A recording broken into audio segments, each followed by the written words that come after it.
At some point, I decided to Google best movies about ancient Rome, just to figure out what people or critics think.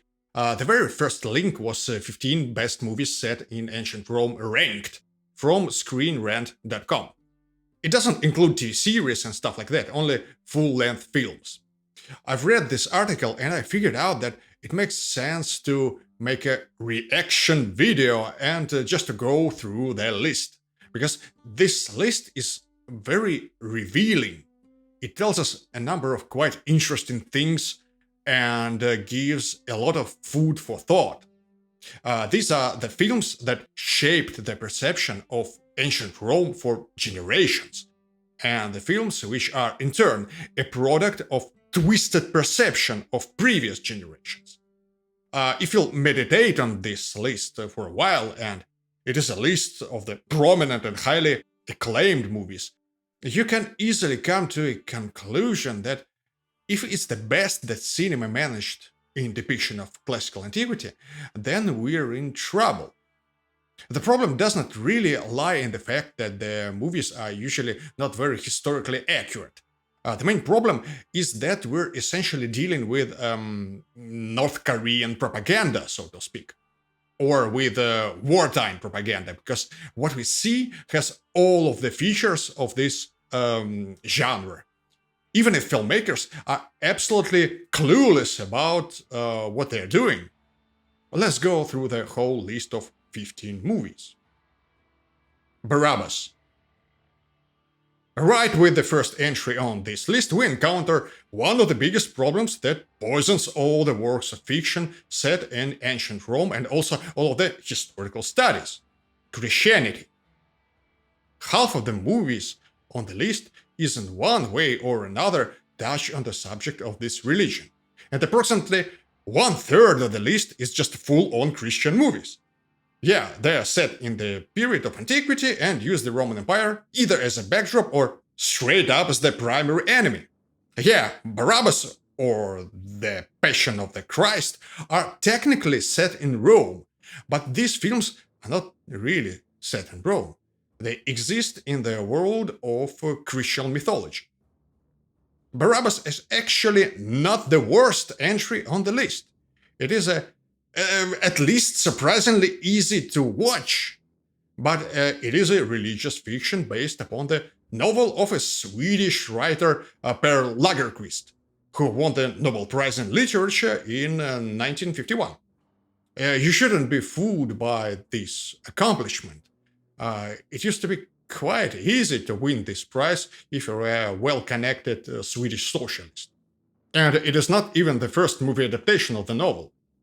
So the film tells the story of this Barabbas character from the New Testament. What exactly happens to him after the Gospel of Mark or something.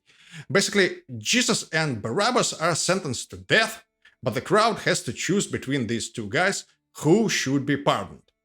So Barabbas, a career criminal, gets his pardon and then, according to the movie, has a life full of interesting adventures in sulfur mines until he gets transported to Rome during the time of Nero.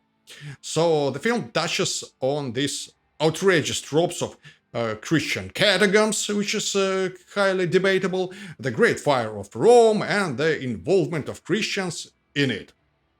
And yeah, the film and the book are obviously absolutely certain that Christians actually existed in the time of Nero, because that's the narrative of the Christian myth, reinforced by a passage in Tacitus, a passage of extremely doubtful authenticity if you ask me. Or especially if you ask John Wilson Ross, who wrote a whole book exploring the theory that the Annals of Tacitus are in fact a forgery. But I digress. We also have gladiatorial combat that naturally has nothing to do with historical games. We have people crucified on crosses, this ultra-exotic type of punishment. Once again, it is not the worst movie on the list, but I'm not sure you should watch it unless you're either a devout Christian or a student of the history of cinema. A funny thing happened on the way to the forum. It is a musical comedy and a pretty good one. In fact, it is an adaptation of a very successful Broadway musical. I mean, yeah, it is a reasonably old movie, and I cannot say that it aged well, but it is quite amusing, and more importantly, it is quite benign, so to speak, in its approach. It doesn't try to humiliate antiquity. It is quite respectful as far as a farce can be respectful. And it is directly inspired by the comedies of Plautus, an early Roman playwright. It even borrows the name of the main character from his works. A funny thing is not the only comedy on the list, but it is the only musical. So, yeah, it is quite unique, and this is one of the reasons why it actually deserves your attention. Titus. This one is super weird on at least several different levels. Titus is based on Shakespeare's Titus Andronicus, which is usually considered one of his, or their, depending on where you stand on the authorship question, well, one of the weakest plays of Shakespeare. It is a revenge play where characters kill each other basically for no reason. And it is set in a fantasy version of Rome which combines several different periods of history simultaneously. The titular character, General Titus Andronicus, is completely fictional, the emperor is fictional, everything is fictional. Ancient Rome is just some fantasy realm where stuff happens. It is usually mentioned that Shakespeare said that the story unfolds in the time of Theodosius. If this remark is authentic, then it adds a couple of new layers of weirdness to the whole thing, because this is not the Rome of Theodosius. And actually, the city of Rome itself, where the play takes place, wasn't the capital. It lost all of its significance. Essentially, Shakespeare either didn't care about or didn't know much about the historicity, which shows you this attitude that dominates popular culture up to this day. Ancient Rome is like Middle Earth or the world of Forgotten Realms or something. A fictional world with some lore here and there, which you can ignore if you really want to. So, Shakespeare was, in a way, a direct predecessor of screenwriters for Ridley Scott's Gladiator. Since the original play is garbage, you might think that the film adaptation is not worth your time. But actually, it kind of is. Basically, the filmmakers decided to go with this idea of fictional Rome that combines the elements from multiple historical periods and turned it up to 11. This is a full-blown alternate universe with steampunk elements, Mussolini's fascist architecture, and video games. All of this apparently also draws inspiration, to a limited extent, from Fellini's surrealistic Satyricon, which creates a quite unique visual experience. The story is absolutely nonsensical, but this movie is not about the story. The Last Temptation of Christ. Obviously, this film has absolutely nothing to do with ancient Rome, except for, it is set in one of the provinces of the Roman Empire, and there are some Romans doing stuff. It's about a Christian demigod, but it is not your typical Christian movie, as I'm sure most of you are perfectly aware. It is a very controversial look at the myth and a very interesting interpretation. Probably one of the strongest entries on the list if you judge it purely as a film and not as a film set in Rome. In short, it is about how Jesus is tempted to give up his role as a Messiah and start a family. And he is saved by his closest and most devout apostle, Judas Iscariot. As you can imagine, Martin Scorsese started receiving death threats almost immediately, even though the movie is not anti-religious. By the way, Willem Dafoe is Jesus, Harvey Keitel is Judas, and David Bowie is Pontius Pilate. Good film, but it is not really a film set in Rome. The Fall of the Roman Empire. This is the movie that Gladiator ripped off. Not entirely, obviously, but they took the premise and borrowed a number of key elements. So essentially, while the fall of the Roman Empire is loosely, very loosely, based on the reign of Commodus, Gladiator is loosely based on the fall of the Roman Empire. Naturally, this movie is an exercise in alternate history, but the film wasn't marketed as such. Just like Gladiator, a few decades later, it was marketed as a historical epic. But yeah, this is alternate history where Commodus gets killed by a Roman general who was supposed to be the heir of Marcus Aurelius. Also, Marcus Aurelius is actually poisoned there, plus Commodus is not his biological son. You get the picture. The fall of the Roman Empire pretty much killed the peplum genre in Hollywood for decades to come. It was a lavish, high-budget production, but unlike Cleopatra or Spartacus, it bombed at the box office so hard that producers started avoiding this sword and sandal stuff. The genre, in its epic, high-budget form, was pretty much resurrected only by Gladiator. The screenwriters made an attempt to include some morals in their story, which is commendable, but it turned out to be mostly a weak attempt on some political and historical commentary, probably an afterthought, really. They've probably read a portion of Gibbon's The History of the Decline and Fall of the Roman Empire, for some reason, and decided to say something smart on the subject. Well, let's give citizenship to everyone. If you don't do this, the empire will implode. But maybe, just maybe, one leads to another. I mean, Caracalla granted citizenship to every free man within the empire in the year 212. And 23 years later, the crisis of the 3rd century destroyed classical Rome as we know it.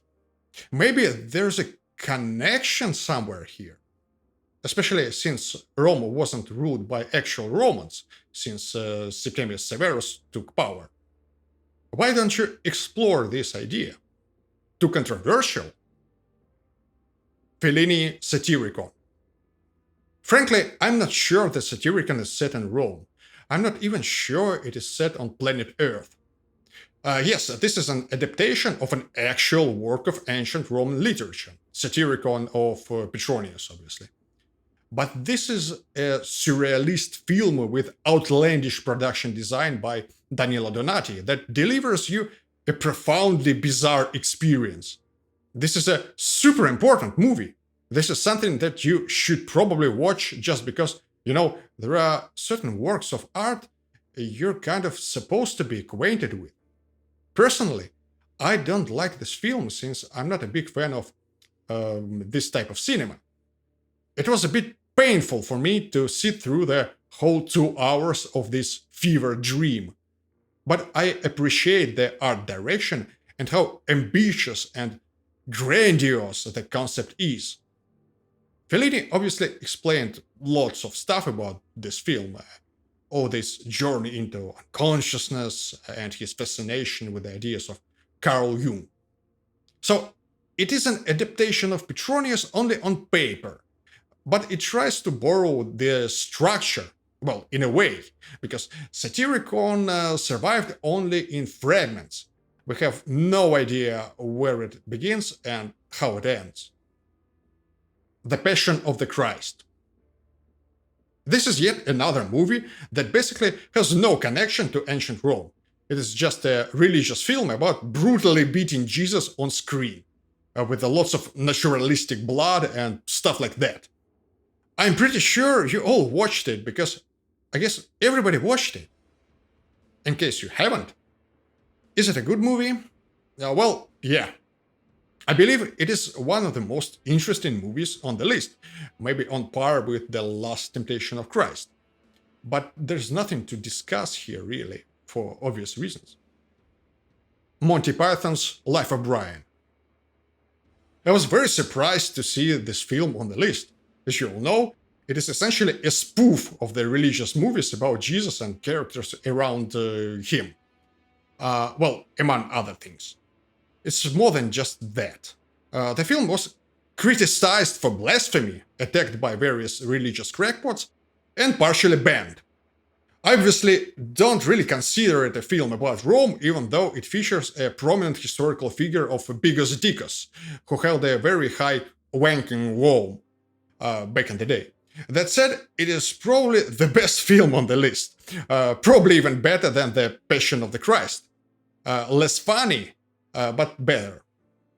And it famously and accurately captures the contribution of Romans to the development of provinces like Judea or, the civilization in general.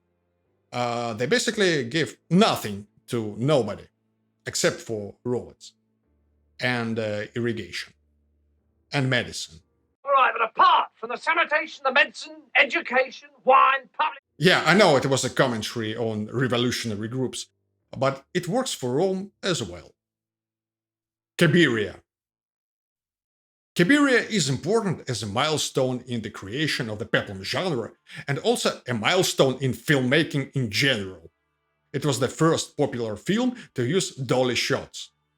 They mounted cameras on platforms with wheels, which was pretty much unheard of back then. As you might expect, this silent black and white movie aged horribly. You can go and check it for yourself, even on YouTube, since the film is in public domain. Come on, it's more than a century old. It's barely watchable, but very significant culturally. It is also a movie that pretty much invented the infamous Roman salute. Do I have a separate video about this? Of course I do. It is kind of hard to believe, but this is the main origin of this trope and this myth, which was borrowed by Gabriele D'Annunzio for this movie from an old painting, and then promoted it into an official greeting in the short-lived state of Fiume, officially the Italian regency of Carnaro, which D'Annunzio, created. Quo Vadis. I can probably spend an hour talking about Quo Vadis. This is poison, this is filth. Quo Vadis looks like a deliberate attempt to combine all the negative and false stereotypes about Rome in one movie. I recommend you to watch this film while keeping in mind that pretty much every minute of Quo Vadis is just concentrated grotesque lies and religious disinformation, mixed with hopelessly bad dialogues. It is quite an experience. This atrocity is obviously based on a best-selling book by Henryk Sienkiewicz, who won a Nobel Prize for being an evil dwarf. The book was published in 1895 and became some kind of a phenomenon, spreading its miasma into mass culture. The first film adaptation was released only 6 years later and then followed by a more popular Italian production. Italians went crazy just before the First World War and started shooting epic movies. So they had Quo Vadis in 1913. And then there was a 1924 version directed by the son of our old friend Gabriele D'Annunzio, the inventor of the Roman salute. So this is in fact adaptation number 4, Hollywood adaptation, with a big budget and in color. The most famous of all adaptations of Quo Vadis. It tells the story of Christians good, pagans bad, and of hopeless depravity of Romans, plus a couple of stupid allegories. Sienkiewicz worked with the text of Tacitus and, based on the existing religious tradition that portrays Roman culture as a culture of degenerates, he created a love story of a Christian girl and a Roman aristocrat who live in the times of Nero and early Christian martyrs, including St. Peter. I think I should make a separate video about this atrocity at some point. This is probably the most insulting film on the list. Julius Caesar. Julius Caesar is a black and white adaptation of Shakespeare's play, with young Marlon Brando as Mark Antony. The play is mostly based on Plutarch, so in a way, it is reasonably accurate, although it compresses events for dramatic and utilitarian purposes. And famously, it launches this myth about the last words of Caesar, and you, Brutus, which is a total invention, never mentioned in the sources. So, if you like Shakespeare, it is an interesting and quite historically significant adaptation. And if you're skeptical about Shakespeare, there are people who are, then watching a black and white play might not be very entertaining. It pretty much looks like a play. I mean, the sets are quite artificial, and sometimes a bit weird. I think I spotted a bust of Emperor Hadrian among the props. Hadrian obviously lived like 150 years later. You also have Roman salutes, the whole package. Cleopatra. This is basically a quintessential epic movie with lavish production and iconic Elizabeth Taylor as Cleopatra. It is not trying to shove imaginary early Christians down your throat, and mostly abstains from portraying Romans as evil imbeciles. The film focuses on, Cleopatra and her relationships with Caesar and Antony. Obviously, the interpretation of these relationships is highly romanticized, as you might expect, given the tradition and the fact that we're dealing with a product intended for pretty much any kind of audience imaginable. It was moderately successful, mostly because of the unnecessarily bloated budget. And it couldn't replicate the incredible success of Ben-Hur, which made a colossal amount of money a few years prior. And after Cleopatra, the audience probably just got tired of these epics. As we discussed before, the next big epic movie was The Fall of the Roman Empire, released in 1964, and it bombed at the box office. I personally find Cleopatra a very enjoyable movie. First of all, visually, even though if you want to be really pedantic, you can question the sets, the clothes, everything. Cleopatra is a love story, so it doesn't deal with politics much, even though actual historical Cleopatra is politics upon politics, diplomacy, and manipulation. And, just a crucial point in history. But what do you expect from a romantic movie? Political analysis? Fortunately, the film doesn't try to give you some kind of profoundly stupid lesson in history like The Fall of the Roman Empire. It just gives you a nice show without any serious attempts to completely misrepresent the historical period and humiliate whole cultures, countries, and continents. Some people might argue that Elizabeth Taylor as Cleopatra is a tragic miscast, and she wasn't suitable for this role. And yeah, there are some grounds for this point of view. I kind of get it. But I still like her performance better than, I guess, any other Cleopatra I've seen on screen. Apart from Adele James, obviously. We all know that Cleopatra was biracial, black British or African American. Spartacus. Stanley Kubrick's Spartacus is a very important movie, and it makes sense to watch it as an interesting artifact of the era, which did quite a lot to shape the legend of Spartacus as an abolitionist. All subsequent works about this historical character borrow ideas from Kubrick's movie in one way or another. That said, you have to keep in mind that Spartacus is a very bad movie.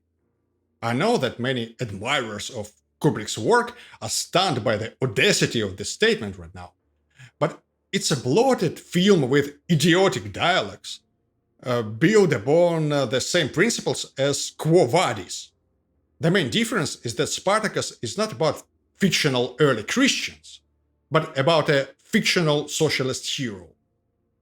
Christianity is obviously also mentioned, because the movie exists in the same cultural paradigm as Quo Vadis. Spartacus literally begins with a phrase about Christianity, which, I quote, was destined to overthrow the pagan tyranny of Rome. I have a video on the myth of Spartacus as an abolitionist and socialist. You can check the link. But in a nutshell, the problem goes like this. The movie script was written by blacklisted screenwriter Dalton Trumbo, and in fact is an adaptation of the novel by Howard Fast. Howard Fast was a communist, and he was perfectly aware of the fact that Spartacus was being shaped into a socialist hero in his beloved Soviet Union. He decided to join this myth-building process and put an extra emphasis on the slavery is bad theme, because it was an important topic in the US. And it is still an important topic in the US, much to the surprise of the rest of the world, more or less. The historical Spartacus, of course, was no abolitionist, that's a myth. And the Rome shown in Kubrick's movie is not Rome, it is an evil caricature. Gladiator. I have a video where I spent 40 minutes talking about what's wrong with this movie. And of course, I touch on the main theme of malicious misrepresentation of antiquity and treating historical material as if it was fantasy. This applies to almost every movie on the list, but Gladiator expresses, embodies even, the problem very prominently. Only Quo Vadis perhaps is more prominent in this aspect. Many people are willing to defend Gladiator and use the argument that it was the movie that sparked the interest in antiquity in a new generation. I'd say that's debatable. And it does not redeem the numerous issues with this incredibly overrated film. The script of Gladiator is a complete disaster. It was written on the fly, the screenwriters never cared about the historical period and were too lazy to do at least basic research. You have a feeling as if they just watched the fall of the Roman Empire and decided to make some fan fiction based on this fantasy universe. A profoundly stupid fanfiction at its core. I have to remind you that in Gladiator, the main character with an incorrect pseudo-Roman name, a former general who suddenly and absolutely illegally becomes a slave and participates in battles in the arena which have nothing to do with reality. So in the end of the movie, this former general kills Commodus, and people try to proclaim him the new emperor, because that's how politics works in a legal state. And people shape their perception of the civilization of antiquity based on this kitsch written by a team of incompetent amateurs. Ben-Hur. Once again, we're dealing with a religious movie, and it actually tops the list for some reason.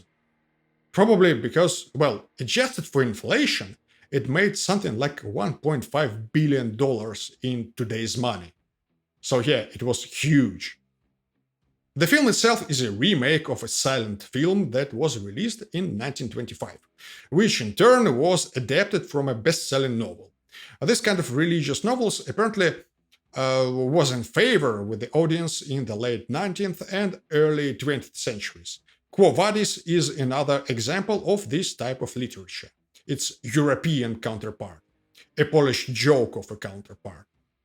Ben-Hur is quite entertaining because of the sheer scale of production, and I must admit I actually enjoyed this film quite a lot when I first watched it more than 2 decades ago, I guess.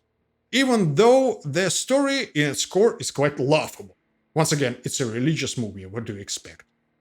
In case you don't know, it tells a story of an ancient tribal nobleman from the province of Judea, appropriately named Judah. He lives at the time of the demigod Jesus, who supposedly also lived and died on the territory of Judea, according to Christian mythology. So this Judah character goes on a very long adventure that will eventually take him to Rome, and then he will return back to the legendary city of Hierosalima, mentioned, for example, by Pliny the Elder. The adventure includes Judah becoming a galley slave, which is a thing, because Romans and Greeks used slaves on their galleys when they were not using them in the construction of pyramids, obviously. He also drives a chariot like a pro, which gives us a famous scene remembered up to this day. Finally, Judah becomes a Christian because it's a Christian movie. It would have been weird if he converted to Islam. That's it. This is the list. Christian movies, methodical depiction of ancient Rome as a culture of vile animals, and treating history as a shared fantasy universe. And Monty Python. People sometimes ask me, which movies about ancient Rome you can recommend? And I'm usually like, I don't know.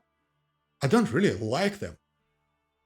Quite often I avoid them. Why? Well, that's why. Look at this.